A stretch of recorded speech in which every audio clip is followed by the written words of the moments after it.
천사의 아침 방문을 찾아오신 여러분을 환영합니다.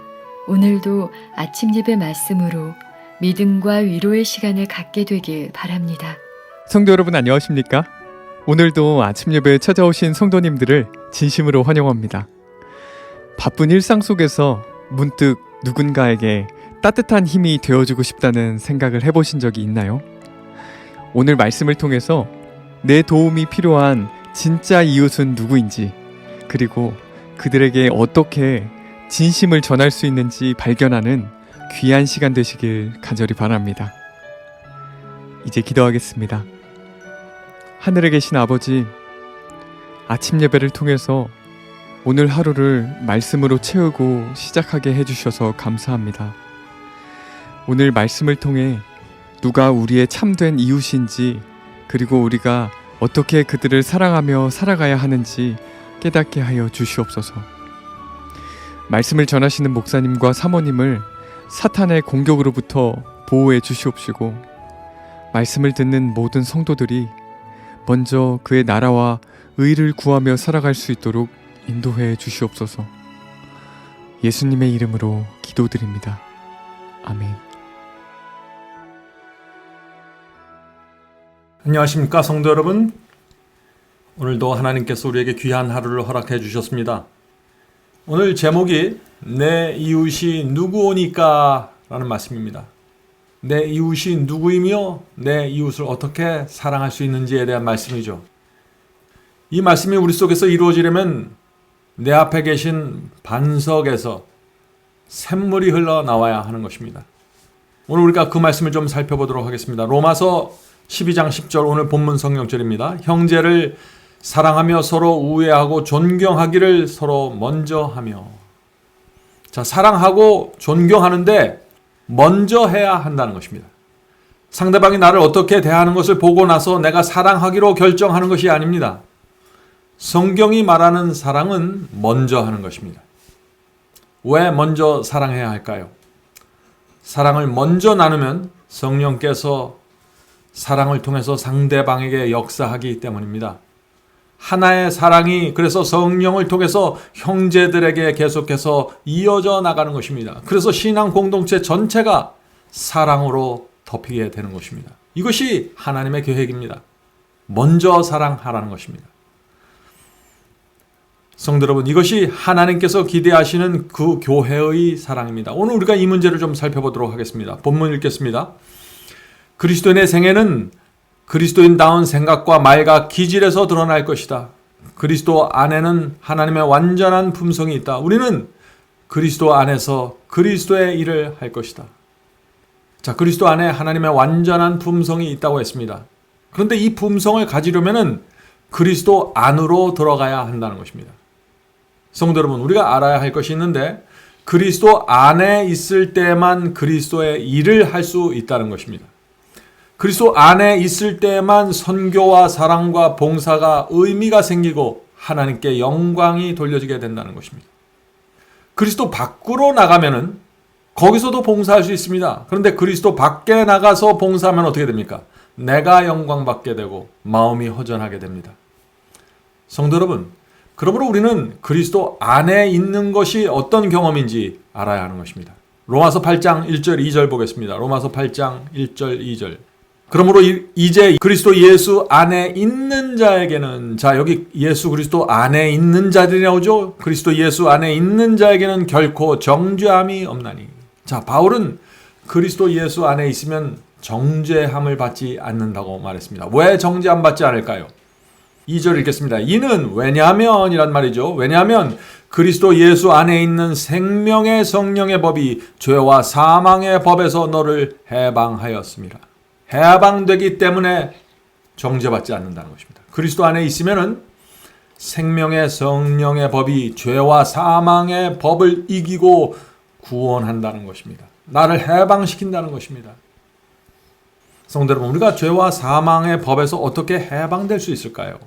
우리는 타고나면서부터 죄된 본성을 갖고 나오고 그것이 나를 계속 끌어당기는데 어떻게 그 죄와 사망의 그 육체의 법에서 해방될 수 있을까요? 왜냐하면 성령이 계시기 때문입니다. 성령의 이 생명을 가진 성령의 법이 나를 회개시키는 것입니다. 죄와 세상을 버리게 하는 것입니다. 그것이 성령께서 역사하시는 것입니다. 성도 여러분, 여러분이 회개하셨습니까? 죄를 버리셨습니까? 세상을 미워합니까? 여러분은 성령을 받은 것입니다. 해방된 것입니다. 죄 사함을 받게 되는 것입니다. 그래서 해방되는 것입니다. 회개하고 죄 사함을 받은 사람은 반드시 새 마음을 받게 됩니다. 새 마음이 무엇인가? 전에는 죄를 사랑했는데 이 새 마음을 받으면 죄를 싫어하게 되는 것입니다. 전에는 죄가 재미있었는데 이제는 죄가 재미없습니다. 전에는 세상이 재미있어 죽겠는데 이제는 세상에 흥미가 없습니다. 하나님의 일에만 관심이 생깁니다. 그래서 해방이 되는 것입니다. 해방은 내가 억지로 죄를 짓지 않기로 결정하는 것이 아닙니다. 해방이란 죄가 재미가 없고 세상이 의미가 없기 때문에 해방돼 버리는 것입니다. 그리스도 안에 있으면은 큰 역사가 우리에게 일어나는데 그것은 성령의 기름이 내 마음에 흘러 들어온다는 것입니다. 성령의 기름이 내 마음에 흘러 들어오기 때문에 죄와 유혹이 힘을 발휘하지 못하는 것입니다. 죄와 유혹을 느낍니다. 그런데 그것을 나를 압도하지 못하는 것입니다. 왜 그럴까요? 왜냐하면 내 마음은 죄와 유혹에 관심이 없고 그런 것들을 유치하게 보는 마음을 받아버렸기 때문이죠. 그리고 그 마음에 성령께서 함께 하시기 때문에 내가 해방되는 삶을 사는 것입니다.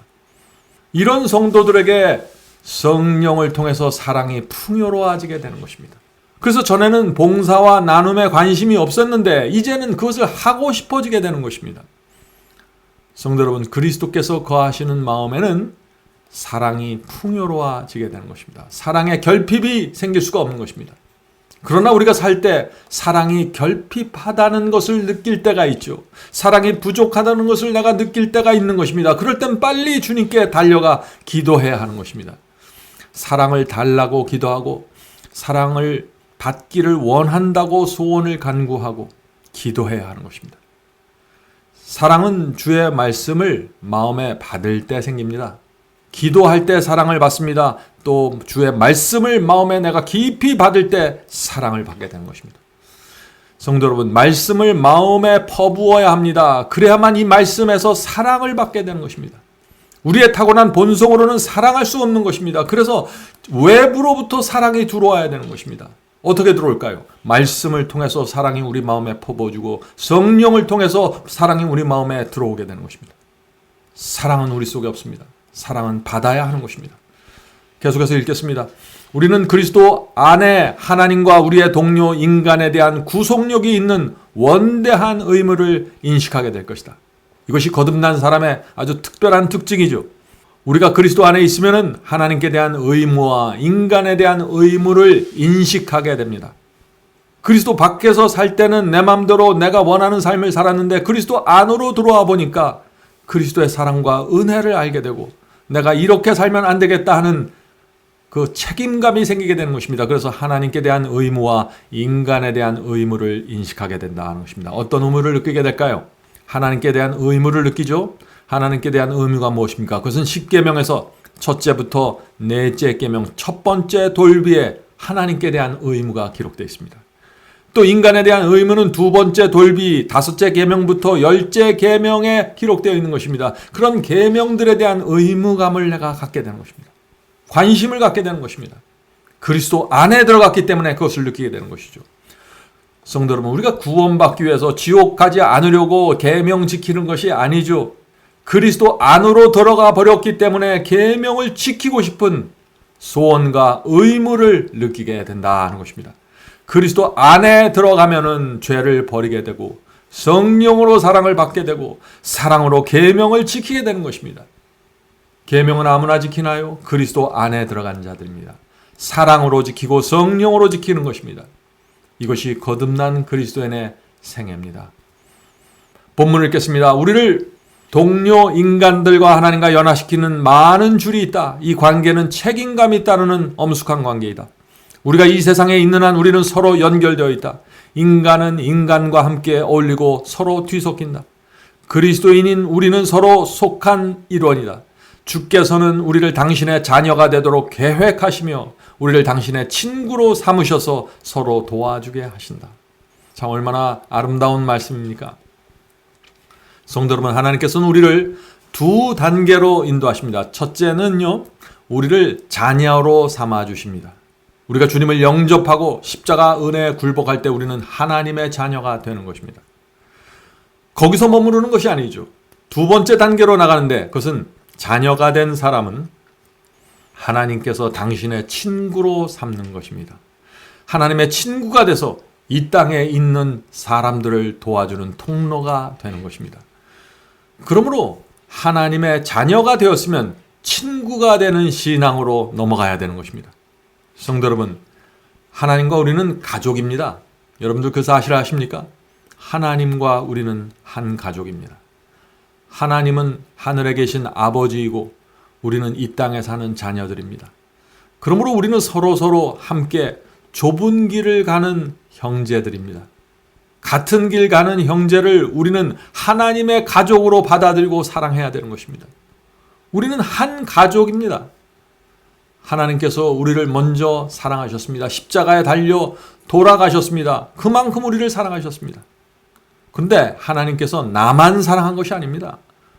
이 땅에 있는 형제 모두를 위해서 십자가에 달리신 것입니다. 그래서 내 아버지가 죽으신 그 내 형제들을 위해서 내가 내 마음을 주고 사랑하게 된다는 것입니다. 성도 여러분, 우리가 형제들을 어떻게 대해야 할까요? 진심으로 도와주고 사랑해야 되는 것입니다. 그것이 한 가족이라면 마땅히 이루어져야 될 일이죠. 본문 읽겠습니다. 이것이 우리가 해야 될 실제적인 그리스도인 사업의 일부이다. 내 이웃이 누구오니까 내 이웃은 도움을 가장 필요로 하는 그 사람이다. 내 이웃이 누구예요? 도움을 가장 필요로 하는 사람이라는 것이죠. 영혼이 병든 그대의 형제는 그대가 그를 필요로 했듯이 그대를 필요로 한다. 그는 자신을 동정하고 도와줄 수 있는 자신처럼 연약했던 자의 경험을 필요로 한다. 예수께서 내 이웃을 사랑하라고 하셨는데 내 이웃이 누구입니까? 내 도움을 가장 필요로 하는 사람이라고 했습니다. 내 이웃은 반드시 나와 가까이 있어야 할 필요는 없습니다. 내 도움을 가장 절박하게 필요로 하는 사람이 내 이웃이라는 것입니다. 그것을 돕는 것이 내 이웃을 돕는 것입니다. 자, 그런데 돕는데 그 사람의 필요를 내가 간절히 느껴야 됩니다. 그 사람의 마음을 내가 간절히 느낄 수 있어야 도와줄 수 있는 것입니다. 자, 이것이 무슨 뜻인가요? 우리가 다리 수술을 해보면은요, 그 다리 수술을 해보아야만 다리를 수술한 환자의 고통과 그 필요를 알게 되는 것입니다. 기부스를 한번 해봐야 기부스를 한 그 고통과 그 답답함을 느끼게 되는 것입니다. 성도 여러분, 마찬가지입니다.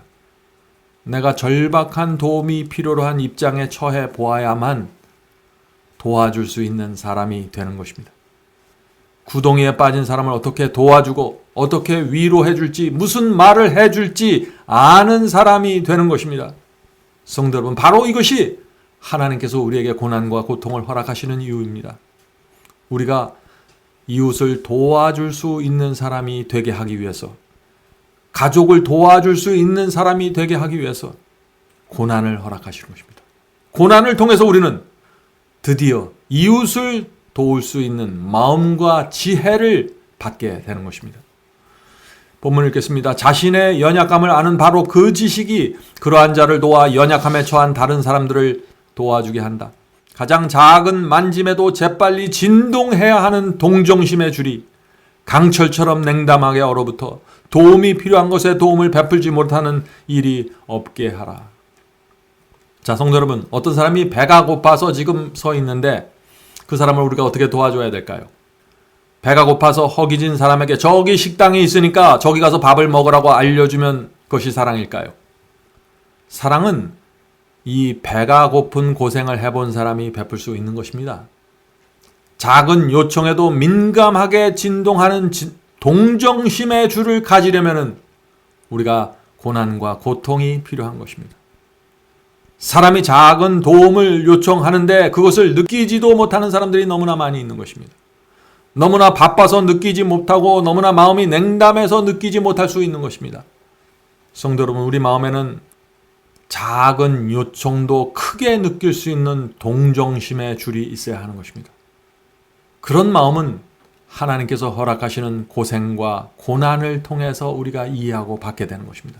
성도 여러분, 우리 인생에 모두 고난과 고통이 찾아옵니다. 십자가가 없는 사람은 없습니다.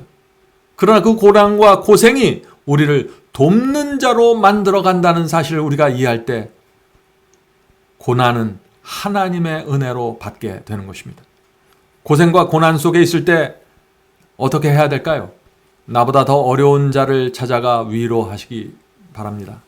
그들을 도와주고 위로하면서 내가 갖고 있는 고통을 잊으셔야 합니다.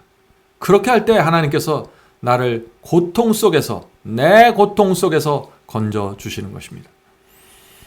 본문을 읽겠습니다. 그대와 교제하는 자들을 도와주고 힘을 북돋우며 축복하고자 노력하라. 주께서는 자비한 자들에게 자비하실 것이다. 주께서는 다른 사람들에게 부드러움과 연민과 동정을 나타내는 자들을 부드러움과 동정으로 대하실 것이다. 성도 여러분, 여기 놀라운 진리가 나옵니다. 우리 모두는 하나님께서 우리를 심판하실 때 자비로운 심판을 베풀어 주실 것을 바라죠. 자, 어떻게 하면 우리가 하나님 앞에 나가 자비로운 심판을 받을 수 있을까요? 방법은 간단합니다. 다른 사람을 자비롭게 대해야 합니다. 나에게 잘못한 영혼을 자비롭게 대해 주어야 합니다. 어렵고 환난 속에 있는 형제들에게 부드러움과 연민과 동정으로 대해 주어야 합니다. 가난하고 어려운 자들의 친구가 되어 주어야 하는 것입니다. 성도 여러분, 10자식이 있어도 이 부모는 고생하는 한 자식에게 더 마음이 가죠. 그 한 자식에게 온 마음을 빼앗기게 되는 것입니다. 고생하기 때문에 그런 것이죠. 우리 하늘 아버지도 마찬가지입니다. 하나님께서도 이 땅에서 고생하는 자식에게 더 깊은 관심과 사랑을 갖게 되는 것입니다. 그리고 그 고생하는 자식에게 누군가 가까이 가서 도움을 주고 사랑을 베푸는 것을 보면은 그 사람을 귀하게 보신다는 것입니다. 그리고 반드시 하나님께서 그 사람에게 진 사랑의 빚을 갚아 주시는 것입니다. 성도 여러분, 이것이 우리가 이 땅에서 하나님의 복을 받는 비결입니다. 본문을 읽겠습니다. 우리는 우리 자신을 어떻게 평가할 것인지, 곧 사람의 영광을 받기 위하여 스스로 어떻게 행동할 것인지를 배우기 위해서가 아니라 그리스도의 온유함을 어떻게 간직할 것인지를 배우기 위해 그리스도의 학교에 들어와 있다는 사실을 깨달아야 한다. 성도 여러분, 우리는 지금 그리스도의 학교에 들어와 있습니다. 우리는 우리 인생에서 큰 집, 큰 자동차 살려고 이 인생을 살아가는 사람들이 아니죠. 우리의 인생의 목표는 그리스도의 학교에서 배우는 것입니다. 우리가 이 그리스도의 학교에서 아무것도 배우지 못한 채 결국 졸업하고 이 학교를 졸업하고 무덤 속으로 들어가면은 그것처럼 불행한 것은 없는 것입니다. 성도 여러분, 우리가 이 그리스도의 학교에서 무엇을 배워야 할까요? 그것은 그리스도의 성품입니다.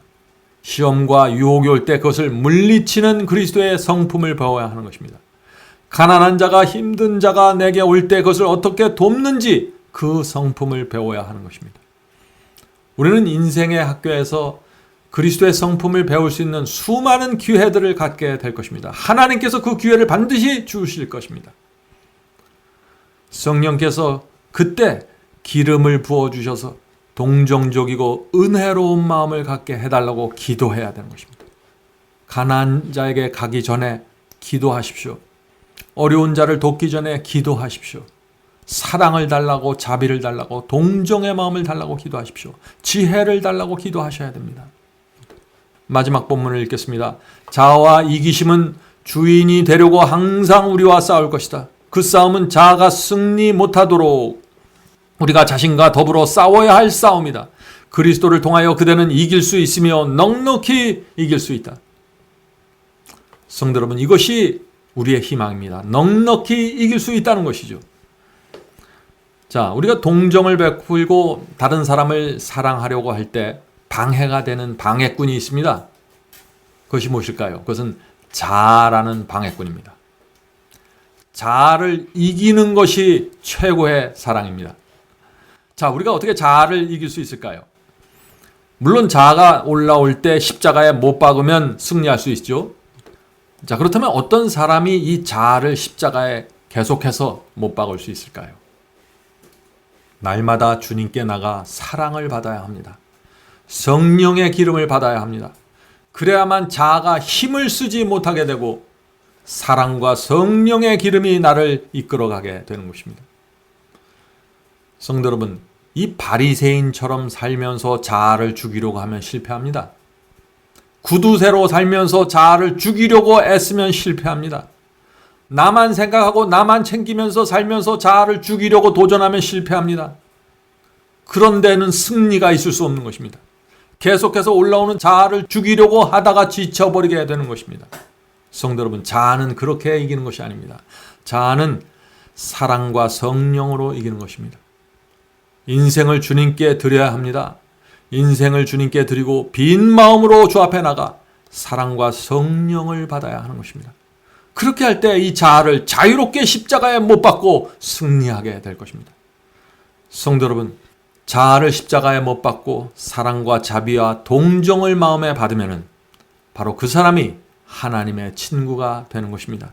오늘 하루도 하나님의 친구로 살아가게 되길 간절히 바랍니다. 이제 기도하겠습니다.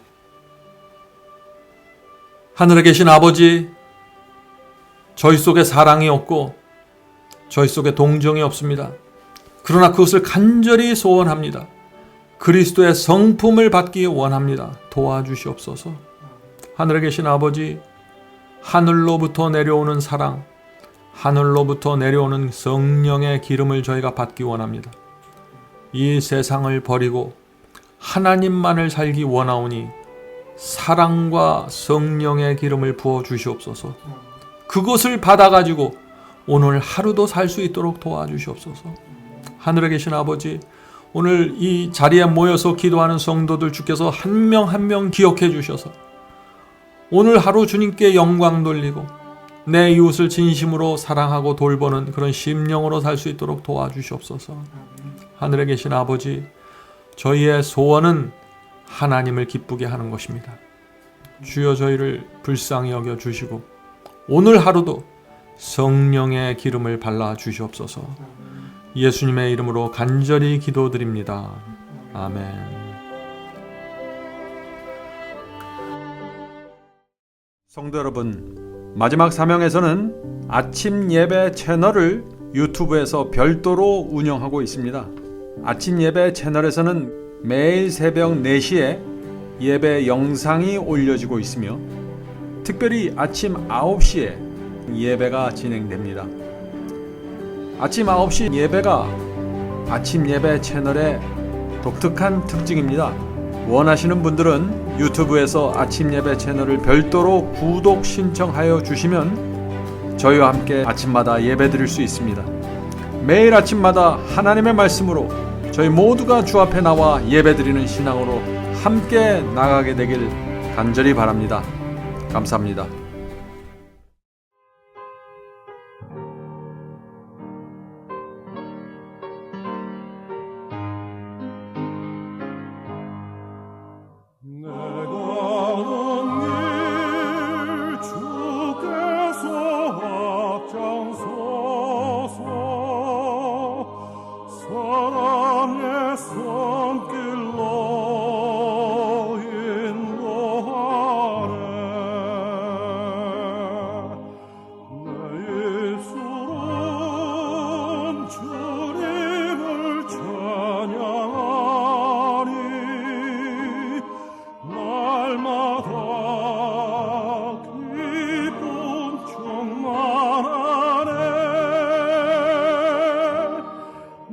가는 길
예수